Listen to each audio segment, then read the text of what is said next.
High সবাই, কেমন আশা করছি সবাই ভালো আছে। সবাইকে জানাচ্ছি good evening, welcome to my mini blog. তো সকাল সকাল পুজো করতে বসে পড়েছি, স্নান টান সেরে। আমার গলার অবস্থাটা ভালো নয়, তাই একটু কাশি হচ্ছে। তো এখন ঠাকুরকে ফুল দিয়ে দিচ্ছি, দেখতে থাকো তোমরা প্লিজ। যদি আমার ভিডিওগুলো ভালো লেগে থাকে লাইক, কমেন্ট এবং শেয়ার করে দেবে। তো এবার ঠাকুরের নৈবেদ্য সাজানো হয়ে গেছে, এবার ঠাকুরকে একটা একটা করে নৈবেদ্য ধরে দিচ্ছি। একাতে ক্যামেরা করছি বলে ভালো করে হচ্ছে না। তো এবার একটু সরিয়ে আরেকটা দিয়ে দিলাম। এবার ঠাকুরকে জল দিয়ে দিচ্ছি। এবার বাজিয়ে নিচ্ছি।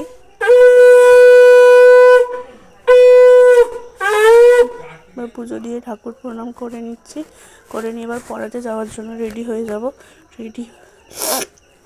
পড়াতে যাওয়ার জন্য রেডি হয়ে গেছে। এবার সাইকেলে বেরিয়ে পড়েছি পড়াতে, কিন্তু তখন আর পড়াতে গিয়ে আর সেখানে কিছু ভিডিও করতে পারিনি। তারপর বাড়িতে এসে লাঞ্চ করে নিয়েছি। আজকে ভিডিওটা এই পর্যন্ত। ভালো লেগে থাকলে লাইক, কমেন্ট, শেয়ার করে দেবেন এবং thanks for watching. Bye bye এবং গুড নাইট।